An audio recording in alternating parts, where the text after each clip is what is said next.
J'espère que vous allez bien. Je vous souhaite la bienvenue dans un nouvel épisode de podcast. Aujourd'hui, je ne suis pas toute seule puisque j'ai le plaisir d'accueillir Atika. Merci beaucoup d'avoir accepté mon invitation. Déjà pour commencer, est-ce que tu vas bien? Super bien et merci beaucoup pour l'invitation. Avec grand plaisir. Avant qu'on rentre dans le vif du sujet de la dépendance affective, de ce qui va se passer sur les réseaux sociaux, du regard des autres, etc., est-ce que tu peux te présenter, nous dire qui tu es et à quoi ressemble ton quotidien aujourd'hui? Alors, moi, je suis donc coach pour les femmes et j'accompagne essentiellement les femmes dans les relations toxiques. Et mon quotidien, eh bien, c'est faire du contenu, c'est coacher les filles, c'est aller au CrossFit et c'est m'occuper de ma fille. Voilà, tout simplement. Bien chargé et bien rempli. Ouais, c'est ça, ouais. Euh, Celles qui nous écoutent probablement doivent se dire pourquoi est-ce qu'on parle de dépendance affective sur cet épisode de podcast. Parce que c'est vrai qu'on pense souvent aux relations amoureuses, comme toi, ben, c'est ton quotidien, mais Ouais. très peu aux réseaux sociaux, avant qu'on rentre vraiment dans cette notion-là. Est-ce que tu peux nous dire si c'est une notion qu'on retrouve sur les réseaux ou pas du tout? Alors, je sais pas, j'ai cherché, hein, mais je sais pas si pour les réseaux sociaux, on appelle ça de la dépendance affective. Mais ça ressemble. Il y a les mêmes tenants et aboutissants, sauf que c'est pas là une dépendance affective amoureuse, mais c'est plus une dépendance dans le regard de l'autre via les réseaux sociaux, que ce soit Instagram, Facebook ou autre. Mhm. Donc c'est exactement la même chose. Ok, et du coup, si on pouvait, avant même d'aborder le sujet, que tu nous donnes ta définition de la dépendance affective, qu'est-ce que c'est? Je veux pas une définition de dictionnaire, moi je veux Ouais, vraiment la tienne, celle qui la mienne. t'appartient et celle qui fait sens avec ce que tu vis. Alors, tu sais, moi, pour que les gens comprennent, parce que avant d'agir, il faut comprendre. J'aime bien aller regarder l'étymologie des mots. Et à chaque fois que je commence des accompagnements ou j'ai des ateliers, je commence par expliquer le mot. Et quand tu comprends le mot, eh ben, ça y est, tu peux t'identifier. Quand tu regardes l'étymologie du mot dépendance, ça vient de se pendre à quelqu'un, s'accrocher. Tu vois, donc là, tu peux avoir une image. Tu sais, Mhm. dans les cartoons ou même dans des films, on voit, tu vois, des fois un personnage qui Mhm. tente d'avancer et à sa cheville, il y a quelqu'un qui est accroché, tu vois. Eh bien, Mhm. c'est ça la dépendance affective. C'est on est toujours accroché à quelqu'un, on est toujours accroché au regard de l'autre, à la validation de l'autre. Et sans ça, on n'existe pas. Donc, clairement, ça te pourrit la vie, quoi. Quand tu as compris, en fait, que t'es accroché à ça, c'est qu'il faut aller travailler, sur toi. Et c'est vrai qu'au quotidien, on peut ne pas s'en rendre compte. C'est vrai que pour le coup, pour avoir déjà suivi des gens avec cette Ouais. dépendance, ou du moins l'avoir vécu de très loin, c'est vrai que tu as la sensation d'avoir un peu une double réalité, parce qu'il y a beaucoup de choses qui sont normalisées aujourd'hui. Ouais. Qu'est-ce qui déjà doit alerter, alors que pour le commun des mortels, ce serait plus ou moins normal, alors que c'est une normalité qui ne devrait pas exister?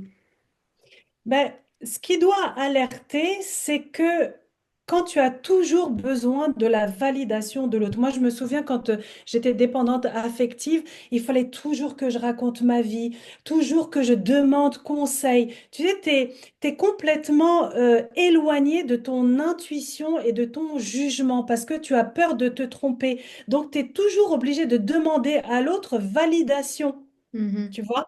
Et ça te prend à l'intérieur, ça t'angoisse. Donc, pour parler des réseaux sociaux, pour savoir si on est dépendante ou pas, il suffit juste de se dire, OK, si j'ouvre mon compte Instagram, est-ce que tout de suite, je suis bien ou j'ai de l'angoisse? Mhm. Ça peut être une première approche pour voir en fait si il y a quelque chose qui va pas ou si tout va bien. Et il y a aussi cette approche de se dire, si j'en fais plus, les gens vont pas m'oublier.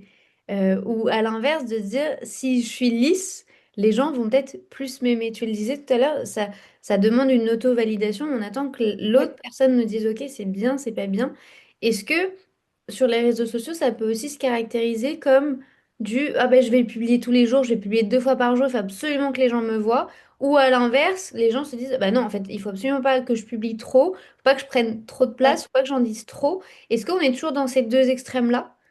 Oui, parce que il y a cette notion, si tu veux, d'intention.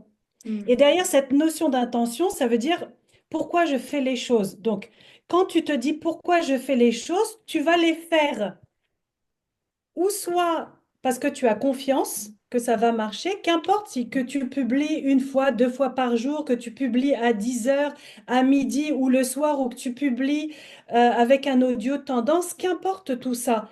Mm. Et quand tu sais à l'inverse que tu n'es pas dépendante affective et que donc tu pars de cette intention, mais c'est pas une intention de manque. Mm. Donc c'est une énergie. En fait, les gens ne comprennent pas en fait cette notion d'énergie. Elle est extrêmement importante parce que quand tu fais quelque chose, tu l'as fait ou parce que tu as confiance en toi ou parce que tu pars d'un manque. Ok, Donc le manque appelle le manque tout simplement. très Et intéressant. si à chaque fois tu veux publier parce que tu te dis, oh là là, je vais avoir des likes, je vais avoir des commentaires, en fait, tu as peur tout simplement. Et est-ce que Donc du la coup c'est peur encore attire la pire? peur. Est-ce que du coup c'est encore pire quand par exemple on n'a pas de like, quand on n'a pas de commentaires, qu'on est dans cette énergie où on attend mais qu'il ne se passe rien? Est-ce que on va déjà de un le prendre comme une attaque personnelle? Et est-ce que ça va être encore plus puissant nous dans notre quotidien ou ça va nous renforcer dans dans notre dépendance ou ça fera l'effet inverse de dire bon ben là s'il y a personne, il faut peut-être que je m'aime moi-même et il faut peut-être que je commence à travailler sur moi. Tu vois C'est l'idée? ça. En fait, les gens, tu sais, les gens, ils sont toujours tournés vers l'autre. C'est-à-dire, c'est toujours la faute de l'autre. C'est toujours la faute de l'algorithme. J'ai pas de likes, je comprends pas, je publie, je suis présente et pourtant, il n'y a rien. Oui, mais tu pars d'où? Et c'est quoi ton message? Tu vois? Au lieu de se dire, OK, là, je publie, ça marche pas, qu'est-ce qui ne va pas chez moi? Pas l'algorithme, pas parce que j'ai pas publié avec tel ou tel audio tendance. Non, tout ça, ça n'a absolument rien à voir. Moi, je me souviens, il y a des fois où je publiais, tu sais, tu vas trop vite, tu publies et tu oublies de mettre la musique. Eh ben, j'ai du contenu qui avait marché sans musique. Et il y a un lâcher-prise qui est nécessaire selon toi dans cette vision-là de d'avoir cette attache de vouloir absolument plaire à tout le monde, être validé par tout le monde, être confirmé par tout le monde, prendre la place dans la vie de tout le monde. Est-ce que à un moment donné, est-ce que ça devient pas trop toxique? Parce que c'est vrai que la dépendance affective, généralement, elle est très associée à l'émotion négative. Est-ce que ça peut aussi être un enjeu au niveau des réseaux? Ben, complètement. La dépendance affective, elle te fait faire n'importe quoi. Le moindre truc, tu as peur. Si tu publies quelque chose et puis, mon Dieu, imaginons, tu as un commentaire négatif, tout de suite, c'est la panique. Au lieu de se dire, bah, j'ai un commentaire négatif, elle peut laisser un commentaire négatif. C'est pas de mon ressort. Moi, je ne suis pas la personne. Donc, c'est toujours se dire, qu'est-ce que je fais moi pour moi, Mm. indépendamment des autres, Mhm. indépendamment des likes, indépendamment de si mon contenu il marche ou il marche pas.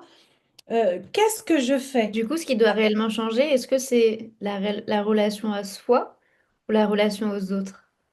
Ben, c'est la relation à soi, mais les gens, ils pensent toujours que c'est l'extérieur qui ne Mm. fonctionne pas. C'est plus difficile de dire. D'ailleurs, je crois que j'ai fait un post ce matin sur ce que ça tourne autour des relations toxiques et donc du mari toxique. J'ai dit, c'est plus facile de crier et de dire, bah oui, c'est mon mari l'enfoiré, que de Mm. dire c'est moi aussi euh, qui participe à tout ça. Parce que quand tu es dépendante affective, c'est toi qui en demande.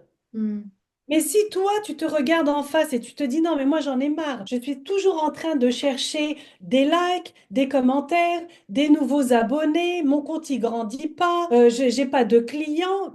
Oui, mais tu y es pour quelque chose. Mm. Tu vois, c'est à toi de te regarder Mm. et de te dire de quel espace part tout ce que je fais. Est-ce que ça part du manque ou est-ce que toi, tu te dis non, mais moi, c'est mon compte, il va marcher, quoi. Il va marcher dans un mois, dans un an, dans 2 ans. Je ne sais pas, j'ai pas toutes les cartes en main. Mais en tout cas, moi, je me regarde, moi, ce qui est à ma portée Mm. pour que je puisse changer, regarder, voir ce qui va pas, voir ce qui va. Tu vois? Étrangement, quand je t'écoute, je suis en train de me dire que c'est bizarre parce que c'est le type de scénario où pour le coup on doit se pencher sur soi et s'intéresser à soi plutôt que d'attendre la validation de l'autre. Mais j'ai aussi la sensation que au plus tu attends la validation de l'autre, au plus tu centres tout sur ta vision à toi, tes envies à toi, ce que tu as envie de transmettre ou non. Et du coup, en fait, le toi devient presque trop prépondérant vis-à-vis du respect de l'espace de l'autre. Est-ce que c'est comme ça que tu le verrais toi aussi? Moi, je vois les choses de manière à être équilibrée.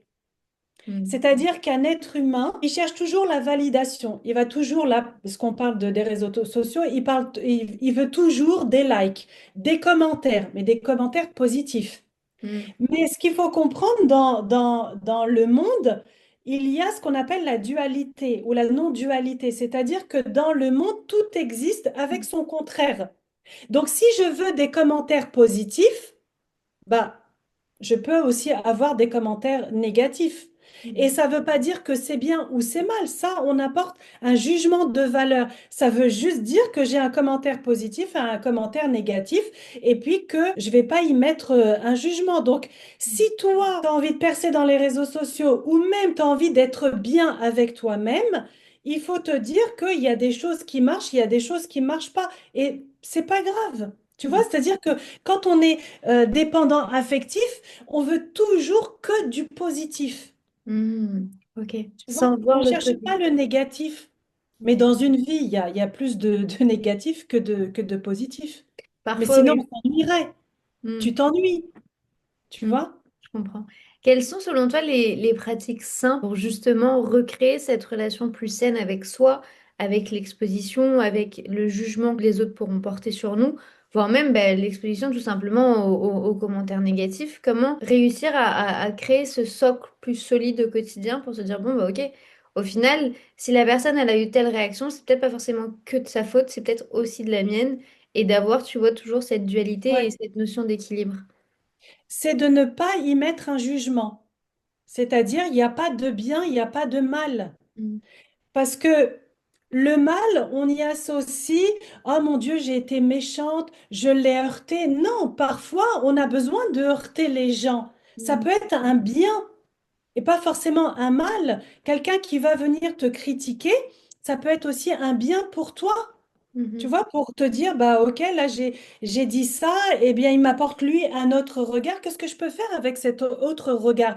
Mais simplement, il faut avoir une assise forte. C'est-à-dire, il faut avoir confiance en soi, faut, euh, faut savoir quelles sont ses valeurs, faut s'aimer aussi. Quand on dit s'aimer, c'est pas tu te regardes dans le miroir et puis tu te dis, ah bah aujourd'hui je suis belle, aujourd'hui je suis une bombe. Non, c'est juste se dire. Il y a des moments où je peux être belle, il y a des moments où je peux être moche. Il y a Mm. des moments où je peux dire des choses intéressantes et il y a des fois, je peux dire ben, n'importe quoi. Et c'est OK. Mm. On peut pas être tout le temps top niveau. Tu vois ce que je veux Mm. dire? Non, Ouais. il y a des fois, on fait des choses qui sont bien, puis il y a des fois, on merde. Et c'est-à-dire, on apporte toujours ce jugement-là. Mm. Et ce jugement-là, il vient, le bien et le mal, ça vient de la société pour rester bien enfermé, tu vois, pour être la fille gentille. Et ça vient aussi de la religion. Mais nous, on dépasse tout ça. Quand tu as ce type de vision-là et quand tu as ce type d'approche-là, surtout dans ton métier, dans ton secteur d'activité avec les femmes ou les hommes que tu accompagnes, comment est-ce que tu fais quand tu as cette notion de dualité-là pour ne pas heurter justement, pour ne pas t'attirer les foudres et pour ne pas avoir un discours culpabilisant. Une personne qui va être dépendante affective et qui va vraiment être accrochée à cette personne, comme tu l'expliquais si bien au début, elle peut ne pas avoir la sensation de faire quelque chose de mal. Alors que toi, du coup, tu vas arriver, tu vas dire, attends, c'est 50-50, chacun a la part du gâteau, c'est la responsabilité aussi vient des deux. Ouais. Dans certains cas de figure, attention, dans d'autres cas non, plus extrêmes. Mais du coup, comment est-ce que toi tu fais pour le gérer? Est-ce que du coup tu es très détaché toi des réseaux sociaux parce que justement c'est quelque chose que toi tu as vécu dans ta vie Ouais. personnelle et du coup tu as décidé de l'exposer? Comment est-ce que tu gères ça? Moi, je suis très zen avec moi-même. Mhm. C'est-à-dire, tu peux mettre n'importe quel commentaire, ça ne va plus m'atteindre. Mhm. Comment je travaille ça? En fait, moi, je travaille avec cette notion de dualité. Il n'y a pas que où j'ai foiré, où je fais quelque chose de bien. C'est-à-dire, c'est un équilibre. Quand j'ai en coaching des filles, parce que je travaille exclusivement avec des femmes, et qu'elles m'expliquent son travail toujours sur une situation, je dis, OK, là, il s'est passé ça, ça, ça et ça. Mais est-ce qu'on peut regarder cette situation sous un autre angle? Mhm. C'est jamais frontal, mais il y a aussi cette possibilité parce que quand tu vis une situation, tu as moult choix. Tu n'as pas juste un choix. Tu as le choix d'accepter, tu as le choix de partir, tu as le choix de dire non.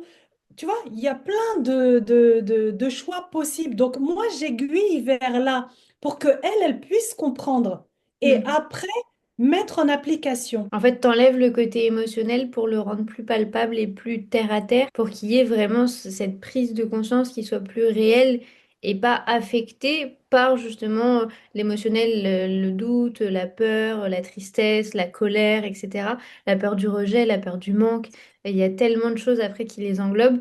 Et c'est vrai que je le retrouve beaucoup, moi, dans la création de contenu, de gens qui veulent absolument faire des vues, qui veulent absolument avoir des followers, qui veulent absolument avoir la plus grande communauté de la Terre, alors que au final, c'est pas du tout en lien avec leurs objectifs ou leurs envies ou ce qu'ils sont aujourd'hui prêts ou prêtes à mettre en place. Toi, à quel moment est-ce que tu as décidé de te dire, en fait, je vais partager ça comme ça me vient. Je vais partager ça sans filtre, je vais mettre ça sur la table et puis prends qui a envie de prendre et puis si ça t'intéresse pas, eh ben, passe ton chemin. Mais c'est un cheminement. En fait, j'en avais marre d'être la fille gentille. Parce que tout ça, ça remonte à l'enfance, tu vois. Moi, j'ai toujours été cette fille gentille. On me qualifiait comme ça. Donc, si on te qualifie de fille gentille, ça veut dire que tu ne peux pas être la méchante. Inconsciemment, on te met ça dans la tête. C'est-à-dire que c'est pas verbalisé. Mais elle était toujours en train de dire, ah oui, bah, de toute façon, Attika, elle est gentille. Ah oui, non, mais t'inquiète pas, Attika, elle va rien dire. Mais oui, oui, t'inquiète pas, vas-y, tu peux demander à Attika. Donc inconsciemment, toi, tu peux pas mettre de limite. Jusqu'à un moment donné, ça te bouffe. C'est Mm. pour ça que cette notion de dualité, elle est extrêmement importante. Quand tu dis un non, tu dis pas un non pour être méchante, tu dis pas un non pour brusquer les gens. Tu dis un non parce que c'est nécessaire. Et quand tu dis un non, t'es pas obligé de crier, t'es pas obligé d'insulter. Tu vois, juste non. Non, merci. Mm. Tu me fais cette proposition. Merci beaucoup d'avoir pensé à moi, mais j'ai prévu autre chose. Donc, si tu me permets, je peux te répondre ultérieurement. Tu vois, tout doucement. Et moi, j'en ai eu marre. Et à un moment donné, moi, j'étais comme tout le monde. Je dis, mais c'est pas possible, attends. Mais je poste tous les jours. Tous Mm. les jours, je mets des choses intéressantes. Et en plus, tu sais, tu es là en train de te valoriser. Tu dis, non, mais c'est super ce que je fais. Et en fait, non, c'était peut-être super, mais c'est pas, ça partait d'un manque. Un Mm. manque. Je veux des likes, je veux des nouveaux abonnés. Alors que moi, mon but, c'est pas ça. Mon but, c'est d'aider. Si je peux avoir juste une abonnée, une cliente, mais j'ai déjà fait le job.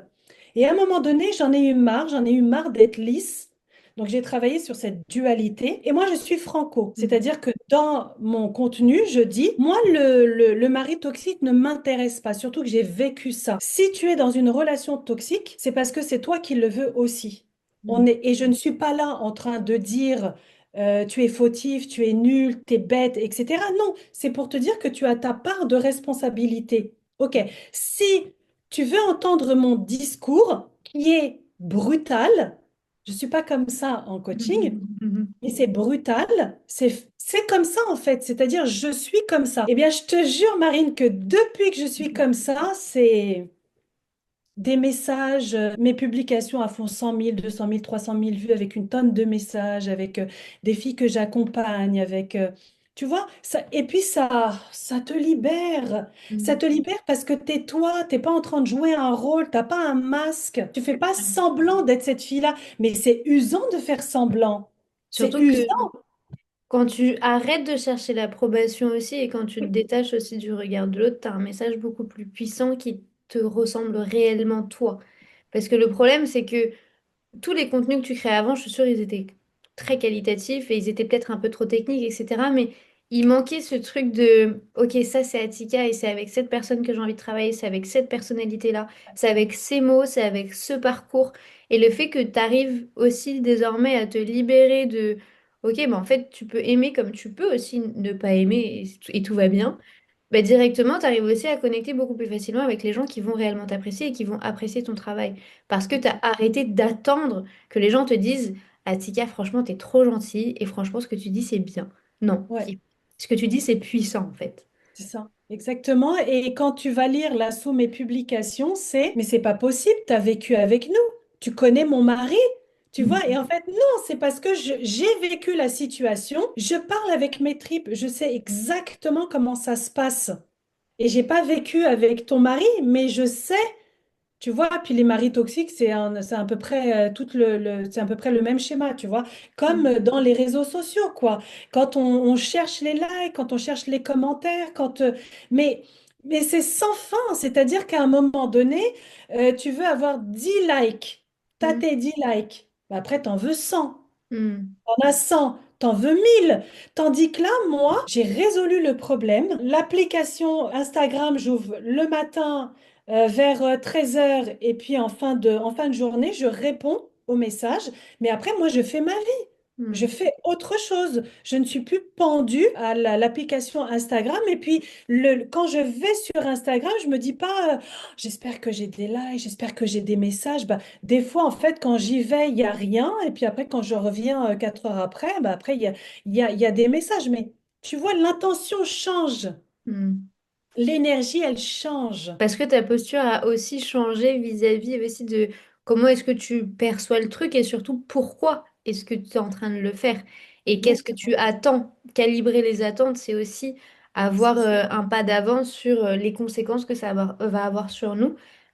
Si tu avais un message à faire passer à une femme ou à une entrepreneur qui doute, qui va se censurer, attend trop des réseaux, qui attend qu'on lui dise c'est bien ce que tu fais, qui Ouais. attend vraiment ce petit coup dans le dos de t'inquiète, franchement, c'est cool ce que tu fais. Qu'est-ce que tu lui dirais? Déjà, toi, comment tu te sens? Comment tu te Mm. sens? Tu te sens bien? Tu te sens frustré? Ok, bah si tu te sens frustré, pourquoi?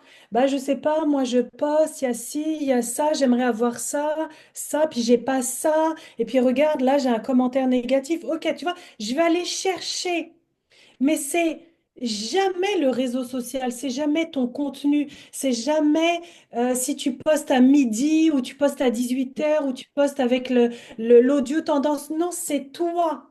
C'est d'abord qui tu es Mm. pour quand tu vas faire, ça va te donner des résultats. Tu vois, si tu es la fille qui a peur, ça va te donner des résultats en conséquence. Si Mm. tu es la fille sûre de toi, ça va te donner des résultats en conséquence. Franchement, c'est aussi simple que ça. Et Mm. puis, surtout, ne rien attendre parce qu'on n'a pas 100% de résultats dans les mains. Il y Mm. a ta partie, toi, à faire et le reste, à un moment donné, il faut laisser l'univers faire, l'algorithme ou que sais-je, tu vois. Il faut vraiment se détacher de ça. Tu t'es aussi beaucoup détaché des choses que tu ne pouvais pas contrôler de par ton vécu et également Ouais, de par les réactions que tu pouvais avoir face à toi, etc., dans cette toxicité dans laquelle ouais. tu te trouvais. Euh, Comment est-ce qu'on fait justement pour poser une barrière entre le je prends mes responsabilités, je contrôle les choses et le ça, en fait, il faut que je le laisse partir ou en fait, ça ne peut pas m'affecter parce que je n'ai pas le contrôle sur ça et je l'aurais probablement jamais. À quel moment est-ce qu'il y a, tu sais, le coup près qui tombe où tu te dis, mais en fait, non, c'est moi aussi, tu vois? Mais ça, c'est beaucoup de questionnements et à un moment donné, c'est un déclic que tu as. C'est un travail que tu fais sur toi. C'est un travail de longue haleine. Tu vois, pour te donner un exemple, je suis très sportive, j'ai toujours fait beaucoup de sport et tout, mais j'associais ma pratique sportive à maigrir. Mm. Et à un moment donné, j'en ai eu marre, je maigrissais pas, bien au contraire, je grossissais. Et là, j'ai pris un abonnement au CrossFit depuis septembre. Quand j'ai fait le CrossFit, j'ai retrouvé ma joie, mon peps, mon sourire. Du coup, j'y vais pour m'amuser. J'y vais pas pour maigrir. Et figure-toi quoi? Je maigris. Parce que tu lâches. Mm. C'est simple quand on dit le contrôle, c'est je tiens. Lâcher prise, c'est je lâche. Lâche. C'est juste essayer de comprendre les choses et après de les mettre en application. Tu peux pas tout contrôler, c'est impossible. Surtout pas les humains. Tu peux pas contrôler ton mari, même tes enfants, tu peux pas les contrôler. Tu peux pas contrôler Instagram. Tu postes un contenu, toi tu te dis, ah là là, mon Dieu, il est canon, il va performer. Mm. Finalement, ça fait un flop. Et puis même ça, tu te dis, toi, tu veux qu'il fasse 100 000, 1 million de vues, et puis finalement, il va peut-être faire, je sais pas moi, 500 vues, et puis tu vas avoir des gens qui vont t'écrire. puis tu Mm. vas faire 100 000 et puis tu vas avoir juste des likes, mais en fait, il n'y a rien. Tu Mm. vois, c'est aussi aller chercher cette profondeur. Si des likes te nourrissent, c'est qu'il y a vraiment un problème, quoi. On ne se nourrit pas de likes. Surtout que c'est Je veux pas la dire, les vraie vie. likes, ça donne pas à manger. Les gens, ils disent, ça paye pas tes factures, mais même, ça te donne pas à manger, ça remplit pas ton ventre. Bien au contraire, c'est addictif. Mm. C'est vraiment, faut sortir de ça. Est-ce que tu penses que ces différentes notions qu'on a évoquées tout au long de notre podcast, est-ce que tu penses qu'il y a une notion de courage qui entre en jeu? Alors, on va revenir à Mm. l'étymologie. Tu sais d'où vient le mot courage? Le mot courage, il vient du cœur. Mm. Quand tu as du courage, c'est ton cœur qui appelle. En fait, il y a des choses qu'il faut se retirer de la tête, tu vois, parce que quand on dit le courage, ça ne veut pas dire que ça y est, tu révolutionnes ta vie, hein. Ça veut Mm. juste dire que tu as un appel du cœur et que ça y est, là, potentiellement, tu peux mettre en action des choses tout doucement. Tout doucement, c'est pas aller, c'est bon, je démissionne, je pars, je quitte mon mari, je quitte Instagram ou que sais-je. Non, le courage, c'est juste le cœur. Effectivement, il faut avoir du courage dans la vie parce que sinon, tu te fais bouffer de partout. Suivre aussi ce qui nous appelle et ce qui fait aussi partie de notre intuition que tu as évoqué aussi durant notre échange, le fait de s'écouter et de se remettre au centre finalement. Complètement, et c'est pour ça que les réseaux sociaux, ils sont bien, mais ils peuvent être mais complètement nocifs. Mm. C'est se dire pourquoi je vais sur les réseaux sociaux, parce que c'est complètement addictif, et puis les gens te montrent tout et n'importe quoi. Mm. Donc, il faut vraiment faire attention. C'est-à-dire, on en revient toujours à la même chose. C'est quoi ton intention? Mm. Si ton intention, c'est de faire du business avec Instagram, et on peut faire du business avec Instagram, c'est très bien, mais si ça te rend complètement maboule, hystérique parce que tu n'as pas tes likes, eh ben, faut que tu te poses des questions. Et dans ce cas-là, c'est l'accompagnement qui prévaut. Alors, je ne prêche pas pour ma paroisse, mais moi-même, avant de devenir coach, je me suis fait accompagner. D'ailleurs, encore maintenant, je me fais accompagner, tu vois. Je veux dire, il n'y a pas de secret. Mm. Il y a pas de secret. C'est l'accompagnement. De toute Quand à un façon, moment donné, tu es enlisé, ouais.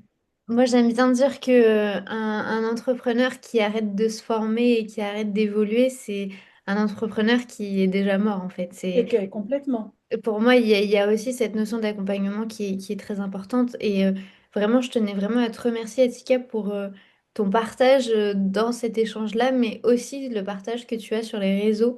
Parce que moi, c'est comme ça que j'ai aussi connecté avec ton contenu. Non pas que je vive ce que tu exposes, mais de par la franchise et la transparence avec laquelle tu abordes le sujet, le premier truc que je me suis dit, c'est waouh, elle est hyper courageuse de prendre des positions de la sorte, de s'exprimer de la sorte sur un sujet qui pourrait être jugé sensible, Ouais, mais toi, tu as posé une autre intention de non, ce n'est pas sensible. Moi, je vais vous sortir de là et je vais vous aider avec des vrais mots.